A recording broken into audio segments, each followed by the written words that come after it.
All right. Oh, we've still got, this is great. Absolutely wonderful to see everyone online. So I'm Monica. I'm the Disability Community Inclusion Officer here at the Mornington Peninsula Shire. I've taken over from Virginia Richardson's role, who still is with the Shire, thank goodness, in the Community Resilience team. And she created this network.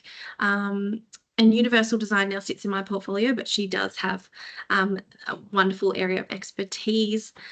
I'd just like to start by acknowledging the Bunurong people of the Kulin Nation, from which I am joining this meeting from, and the traditional custodians of the lands and waters that I meet on. Now, I would wonder if anyone would like to say hello. This may be, we've had a few new members reach out. You can say hello in the chat. Otherwise, we can do a quick introduction over if you're wanting to put your camera on and be brave and talk.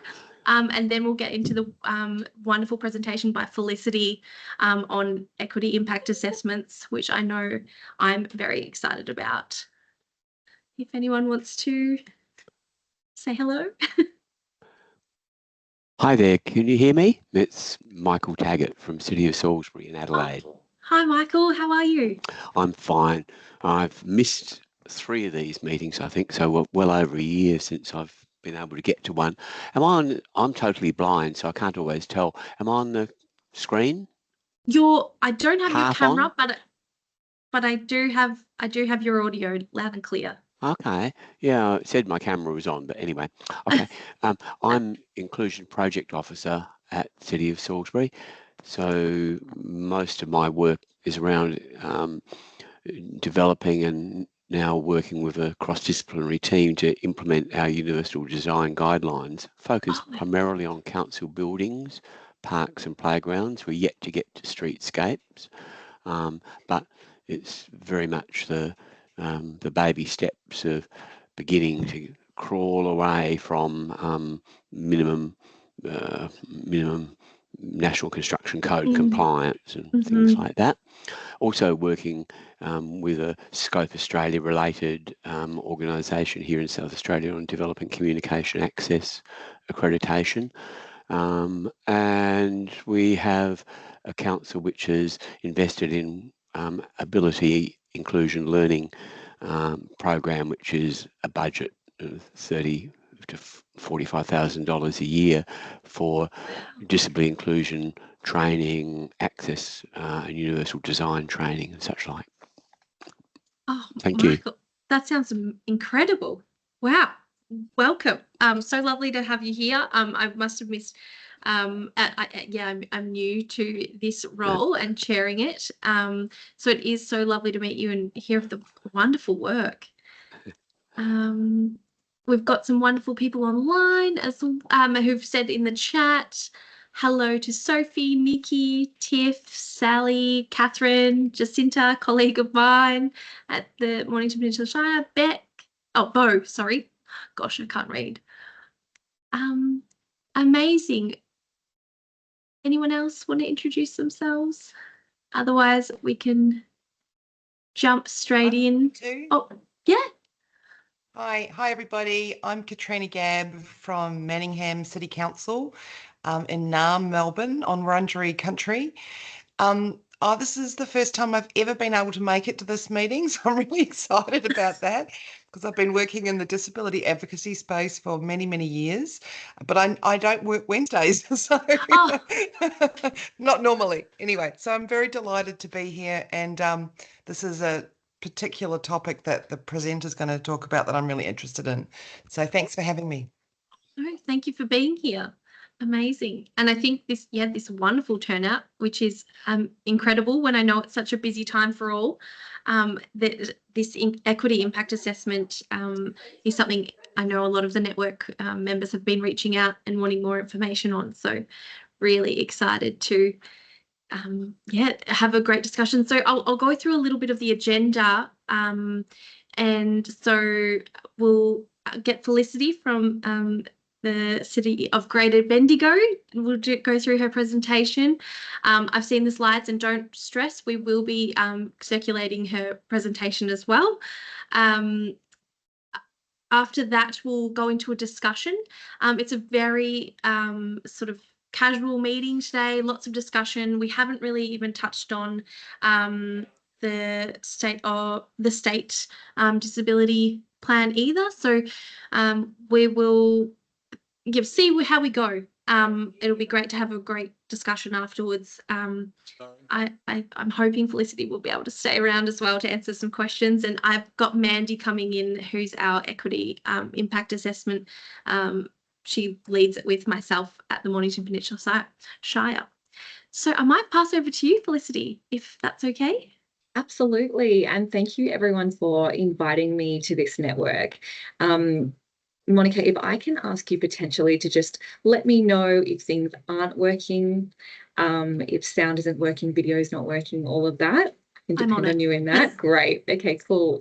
So, and I can't see anyone while I'm presenting, but that's totally okay. And when I finish, we can engage, but please feel free to just unmute and ask a question along the way, because sometimes we can forget what our question was. So I'm totally fine with that. And so my name is Felicity Beissmann, and I'm Gender Equity Officer at the City of Greater Bendigo, and I'm coming to you from the Djadja, Wurrung and Taungurung countries. And I've been asked to speak to the equity impact assessment tool that we use that incorporates gender impact assessments. And rather than start from the beginning, I thought I'd start with where we are now and then sort of take you through how we got there. So the first thing I'll show you is a video that we created for the community, because we realised that while we're capacity building staff on what is, our legislative obligations with the Act, Gender Equality Act, and what are gender impact assessments, we hadn't actually communicated that to the public, where they are the primary beneficiaries of this Act. So I'll just show you this video and hoping that it works. Is the sound working, Monica? An equity impact assessment looks at who is using a City of Greater Bendigo policy, program, service, or a public space, and perhaps more importantly, who isn't and why. What barriers might there be for different genders and diverse groups, and how can those barriers be removed?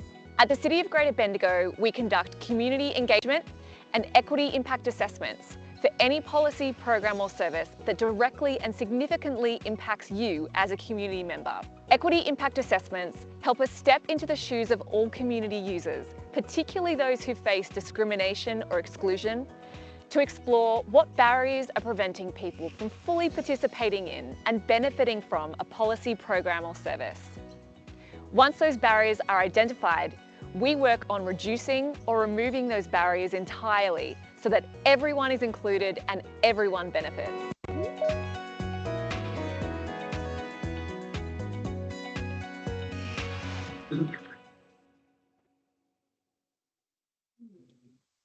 Great. So it's always awkward seeing yourself on camera, but at the heart of equity impact assessments is the gender impact assessment. And so I know that there can be a hesitancy when conducting gender impact assessments to broaden it out to equity in the sense of, are we losing the focus on gender? Whereas I feel like this approach takes the gender impact assessment and almost adds to the concept and spirit of intersectionality by thinking about other lenses. And so I'll speak to that shortly. But this slide here speaks to what all of defined entities who are present at this meeting will be very familiar with in terms of the criteria for when you apply it, and those policies, programs or services are really umbrella terms that do really capture almost everything. So a budget bid, a business case, a local law will come under policies and plans and frameworks and strategies. And so it is so all-encompassing, and I guess where it varies is whether it has a direct and significant impact on the public. And that significant word is also, that criteria is quite subjective. So we've done quite a bit of work in trying to streamline that and have a consistent application of that criteria. So the steps of an EIA are the same as a GIA, and I'm assuming that we all sort of share in these steps. That step one is where you define the issue and challenge assumptions. So what is the need? Why do we have this policy, program or service? And who is missing? Who might be underrepresented? What are the different needs and experiences of different genders and diverse users? And then step two is undertaking that further research once you've selected a focus.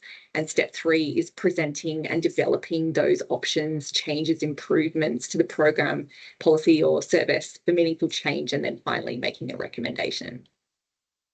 So the questions that we use in our tool specific to gender are, what are the different needs of different genders who use this program or service? And so we have different wording, whether it's a policy versus program or service. For program or service, you have direct users. For a policy, you sort of use the passive voice where it's impacted by. And it seems all semantics, but we found in a workshop environment, people get really thrown. And so this differentiation of language is actually quite helpful. So in this instance, they're direct users of a program or service. So who are the different needs? What are the different needs of different genders who use this program or service?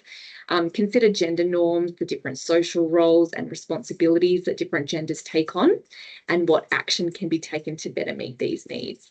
So we think about women and girls, we think about gender diverse, non-binary adults and children, men and boys. And so we unpack this a little bit, and then we build on this to then ask, what needs might there be for people who experience gender inequality compounded by other forms of discrimination, and what action can be taken to address these needs? And so I think there's a very quick temptation, or you can very easily go down looking at each of these forms of discrimination in a siloed approach, whereas we try and contextualize it in within the context of gender inequality. So think about Aboriginality with gender inequality and age and disability and ethnicity and sexuality and religion, and we add socioeconomic status there as well. And so we did an 18-month pilot on the Commission's toolkit and template, and we had about 80 to 100 staff directly engage with this pilot. And so with every single policy, program or service we did a GIA on, we had feedback and we made changes and adaptations at every step, which we have retained today. And so I'll walk you through a little bit of that journey and why we did that. So the first edit we did was we liaised with the City of Darebin, and we did a lot of chatting with other defined entities of what do you do and what works and what doesn't work. And the City of Darebin said that by far and away, the most meaningful part of their process was doing step one in a workshop setting. So getting diverse voices together who will look at it naturally very differently and unpacking it. And so we thought, let's do that from the get-go. And so we invite 3 to 5 staff and external contractors with diverse skills, knowledge, and lived experiences to examine, define the issue and challenge assumptions together in a 90-minute session. And we've just had the Deakin University, so the Globe Institute, do a research report on our EIA approach, and they interviewed 17 staff. And one really captured what I resonate with about these workshops. So someone said, I love seeing the aha moments for participants who engage in an EIA. I think the most powerful learning for many people is through their involvement in the EIA workshop and process.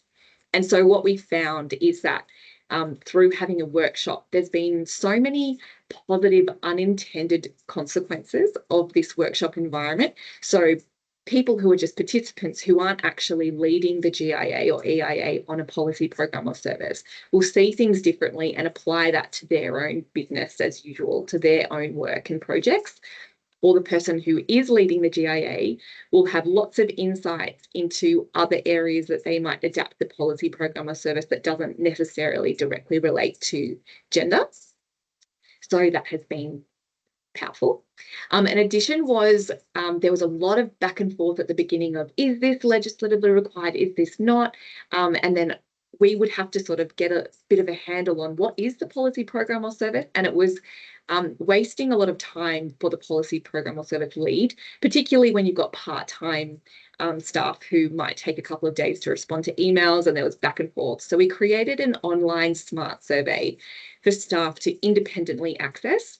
So it's just a link on almost every page on the intranet, on project plans. Almost every time that you will start the development or review process of a policy program or service, you'll be met with this URL that will lead you to this online smart survey that will determine in real time whether a GIA is legislatively required. And it takes about 3 minutes to do. And again, it adds provides some consistency to applying that significant criterion to your work. And we got that from the City of Kingston, and that was, such a game changer. We also introduced GIA champions and a mentoring journey. So because we were doing a workshop, we got a really good, finger on the pulse, or just we kept on getting a real sense of whether this is working, what are the difficult points, what's easy, what's challenging about the whole process, and found that staff really do benefit from some hand-holding and mentoring along the way of, yep, you're doing the right thing here. Yes, you're viewing that with a great intersectional lens. What about thinking about this? Or if they face sort of like face a wall and you go, okay, let me phrase this differently.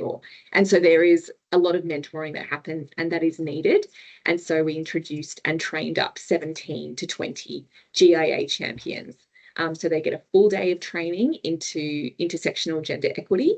And then they also choose 2 different streams of, equity. So if they're really interested in racism, or they're interested in disability, or they're interested in ageism, they can further their, nuanced understanding of those inequalities. And that really helps them help other staff look at things with a gender lens and also other equity lenses.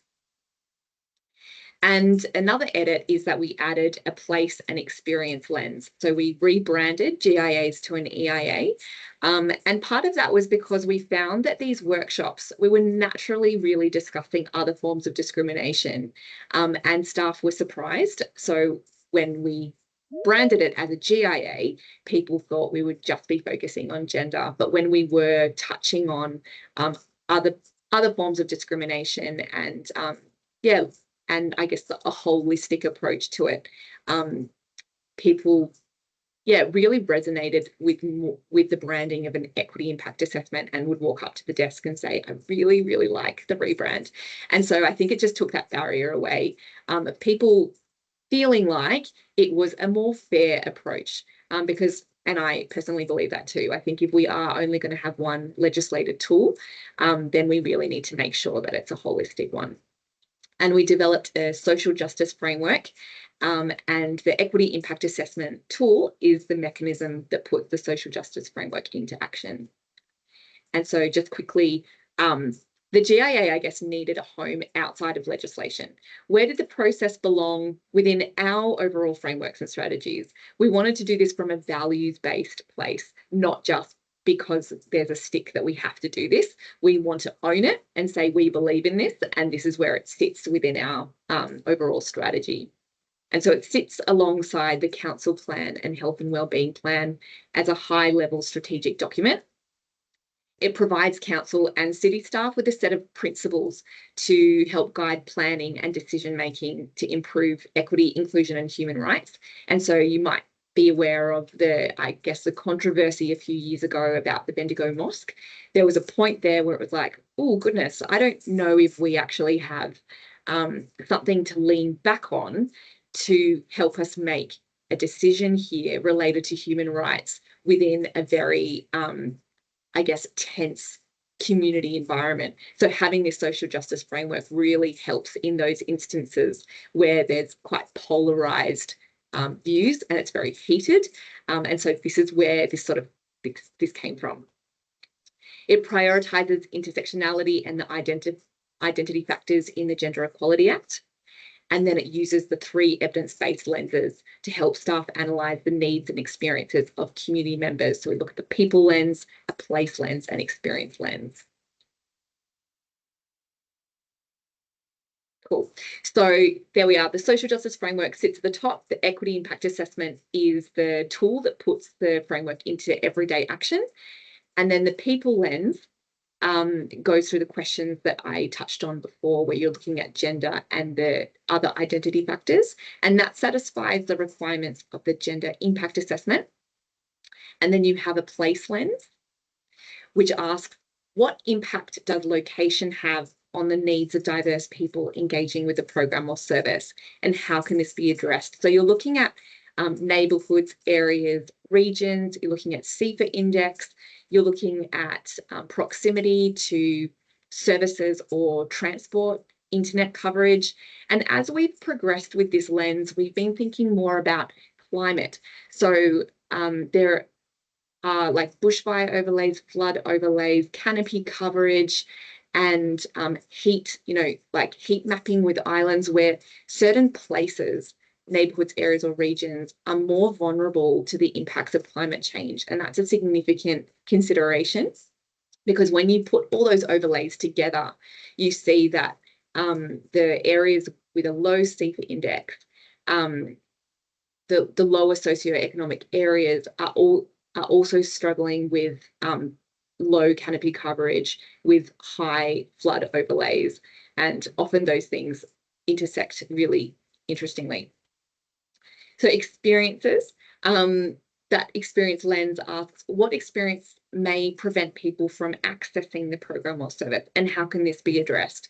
And so this, in contrast to the people lens, is more temporal and subject to change. So those identity factors, they can change, like age and ability and things like that. They can be subject to change, but not to the degree of the experience lens, where it can be, the 13 consecutive interest rate rises that massively impact how someone might access a program or service. Employment status, your housing, food security, insecurity. We put trauma, intergenerational trauma, considering Aboriginal and Torres Strait Islanders specifically in engagement with government bodies, and family violence, chronic illness, poverty, low income, household composition, and past experiences of discrimination. So as I mentioned before, I guess those additional lenses is adding to the spirit of intersectionality, where you're considering just how complex beings are and how each of these factors can really impact the way that someone accesses and benefits from a program or service or a policy. So where we are on our journey is that we've launched updated, standard and comprehensive EIA templates in response to staff feedback that the process was too onerous for smaller scale to standard policies, programs on.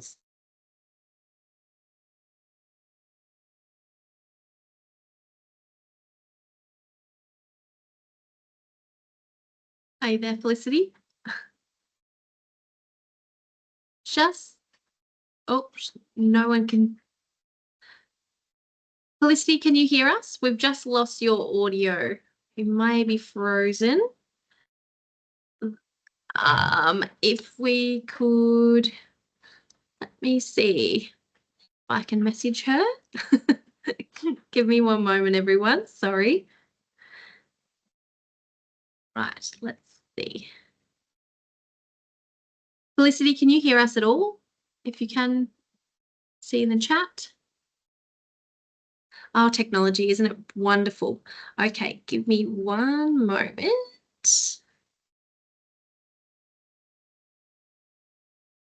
While I message Felicity.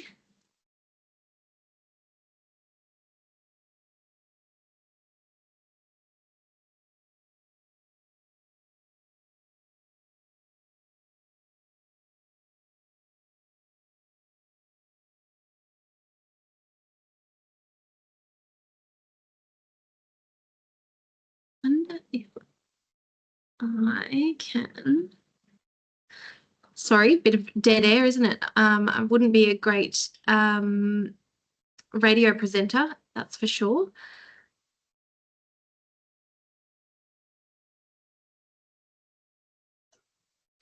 Monica, it's Tiffany. Do you want me Hi. to lead some questions while you do some admin on the side? I know I love when someone jumps in to rescue me when there's tech failure. You are my absolute hero. Yeah. Yes, please. Yeah. Let me try and Yeah. get her. Yeah, thanks. So, yeah, it's been a fantastic presentation from Felicity, and I am not as familiar with everyone we have in the audience, given that this is my first meeting, but just wondered if anyone wanted to compare their own journeys in their organisation and give a shout out whether, you know, this work that Felicity's been sharing is something that your organisations are, you know, steps behind or interested in implementing. I just thought, you know, let's open up some discussion if anyone's got anything that they'd like to say about their own journeys.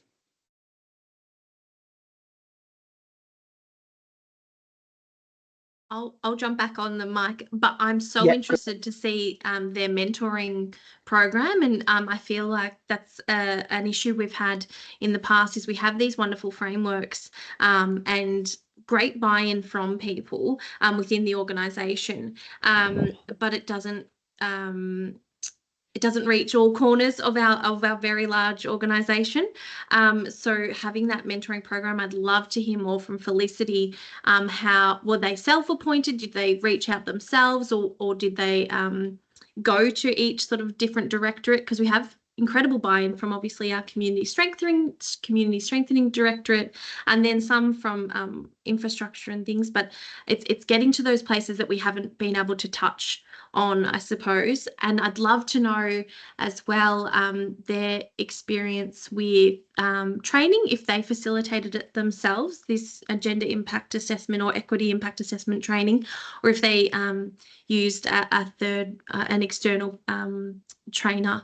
But these tools are, I know, I'm going to be looking at them very closely, because that's the standard, and I was really interested to see the difference between the standard and the comprehensive, because it is difficult for every single policy, procedure, strategy to come through when it may just be a small update to just do a standard GIA instead of a comprehensive.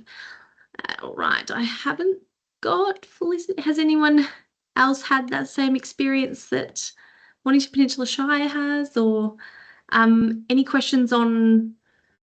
Is anyone sitting there saying, what is a GIA or an EIA? Because we sort of really jumped into that really quickly. I'm happy to share, Monica, but I know, yeah, others might have questions because they've got people from other states, which I was, really interested in. I thought, it's a Victorian legislation, but others might be interested, or maybe they know, the Victorian legislation. So I'm happy, for you to jump into that first, and I'm happy to share Moonee Valley's experience too. Oh, no, go ahead. Yeah, so we're probably similar, Monica. We're obviously behind Bendigo. It seems, they've done a whole lot of work, and we're similar in the sense we've got gender champions, but like you, we find it really hard to recruit from all parts of the organisation and get that real experience. We've got lots of members from more that community side, but trying to reach others has been really challenging. So I'd be really interested to hear from Bendigo about how to get that buy-in from all parts of the organisation.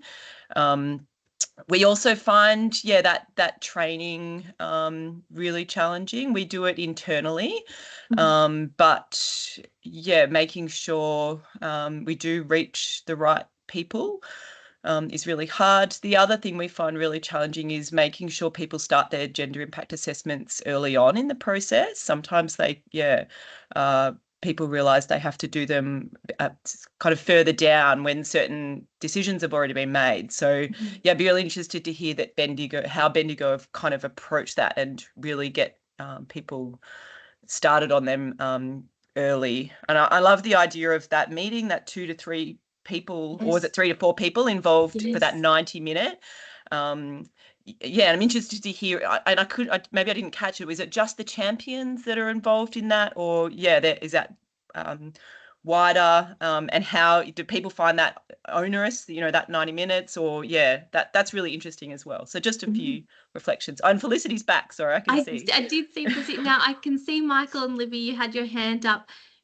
would you like to jump in now, or do we have Felicity back? Can you hear us? Are you online? I can. I Hello. am so sorry. I've never had my computer completely crash. And I was like, what just happened? Of course, So, of course, yeah, it's the day. Of course, it's the day. of course. So Yeah. you've got some really engaged. We've got some questions Okay, great. ready to fire, but we are very interested to get to the Okay. end of your presentation. Okay. Is everyone happy to jump back in, and we'll Okay. get to questions. I'm actually in awe, so I'm really excited to hear the rest of it. Oh, you are so lovely and so gracious. And if it crashes again, like, yeah, I have no idea about this. But anyway, I'll carry on. Yes, And I'll note your question, Sally. Yes, so I'm scared to press any button, but anyway. Yes, so we've launched updated standard and comprehensive templates. And so on the left here, you'll see we only have 3 steps for the standard, which is because you have that workshop environment for step 1, where you're really engaging with a lot of diverse people with their perspectives. And then you land on a collective focus. So you're not doing it on your own with your own blind spots. You're really doing this collectively. You land on a focus for further research, and then you do desktop research, you do benchmarking with other local governments, you do some more targeted consultation if you want to. Like if I called up Monica and wanted to just chat about their approach, that would be part of step 2.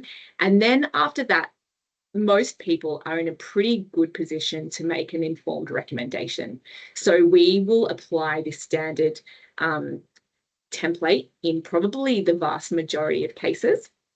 And then the 4th step, which we've done up until this point, will be applied to those quite complex EIAs, or the complex policies, programs or services, high level ones, maybe council plan, municipal health and wellbeing plan, if you're doing an urban design framework that has multifaceted elements to it. And that has the step 3, which is proposing options for meaningful change, where if you've done the Commission's toolkit and template, it has like where you do a bit of an equity cost benefit, you analyse, you do a lot more analysis into 1 or 2 different options. Anyway, so that's something we've recently done. Also, we have implemented Deakin University's recommendations. So they did a year-long independent research project on our EIA approach titled A Realist Impact Evaluation of a Tool to Strengthen Equity in Local Government Policy Making.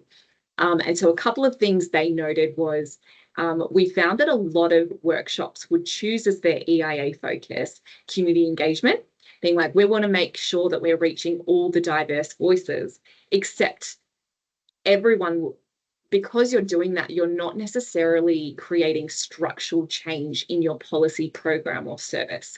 And so what we have done is liaise very closely with our community engagement officers and processes to make sure that that community engagement process is considering intersectional gender equity thoroughly, so that we can have the confidence to say in a workshop, that's great that you want to make sure everyone is heard and spoken to and included in community engagement, but that will happen through the community engagement process. Let's try and choose a structural barrier, something that we can make a recommendation to make a real change to the actual policy program or service. Intersectionality as well. So she found, Sally, who led the project, found that we still were looking at quite siloed approaches to the different forms of discrimination, not really having that mature skill of being able to apply an intersectional lens. And then also gaining efficiencies. So we were having like a benefit to the pilot is that we found in those workshops that staff were feeling not adequately equipped. So we would talk about intersectionality and then ask them to unpack their policy program or service with an intersectional lens. And they're like, whoa, that's way too quick. Like, we don't feel like we have the skill set to do that. And so then we introduced a 20-minute element at the beginning of workshops to really unpack what is intersectionality, what is a local service that we can profile right now that really has an intersectional approach, so you can sort of see a hands-on example. And so we introduced this, I guess, educational components, which was helpful.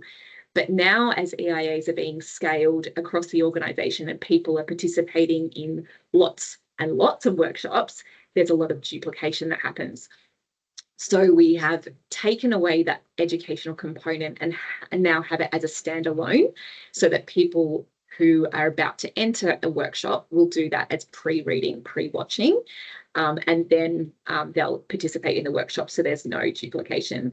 And also having that standard versus comprehensive template is more efficient for smaller scale policies, programs or services. We're also developing a professional development pathway aligned with the city's capability framework. I'm not sure if other local governments have something similar, where you sort of are able to self-assess where you are in certain capabilities, and your aim is to, I guess, increase on the maturity of those capabilities. So we would really like general staff to reach a foundational understanding of gender equity, and then EIA champions and people and culture and other select staff cohorts to reach an adept understanding of gender equity issues. And that means that an EIA workshop is not the first place that staff start to unpack issues of gender inequality, and it helps EIA champions be genuinely and robustly skilled to mentor other staff and apply an equity lens to everyday business. Resistance and backlash, that feels like a bit of a strong word, but because I genuinely grapple with this as well, in the sense that when we're trying to scale this across the organisation, one consistent form of feedback that I get is that EIAs are redundant because gender responsive design, the Disabilities Discrimination Act, Universal Design Guidelines and National Building Standards already address and cover everything a GIA EIA sets out to achieve. And so when I have technical specialists come back and tell me that, I'm like, well, I'm not an expert in all of those things, and I can't necessarily tell you that it's duplicating or not duplicating. So this has been a tricky one for us to unpack. But what we have found is, and I'm about to sort of give you a few examples, is that the process of an EIA where you're looking at a set policy, program or service located in place when you're looking at the different needs and experiences of different genders and users, can actually bring out gaps and barriers that weren't identified with these other, I guess, with just the existing processes that were in place. So an example is the Maiden Gully Urban Design Framework, and Sophie Gardner is in the chat at the moment, and a huge shout out to her, because we have worked very closely with Soph in engaging the Disability and Inclusion Reference Committee in these workshops, and they have been phenomenal at identifying gaps that the planners weren't aware of. So with their focus, they chose accessibility, this workshop, which included members of the Disability and Inclusion Reference Committee, and they wanted to ensure that the pathways, ramps and handrails are accessible for wheelchair users, parents with prams and others with mobility needs. When this planner went off and did some research in step 2, she found that the minimum standard footpath width is not adequate for prams and wheelchairs needing to pass each other comfortably. So interestingly, so a Dirk member who is a young mum with children was saying, when I go for a stroll with my mum who's pushing the pram and I'm in the wheelchair, we can't actually go together in tandem.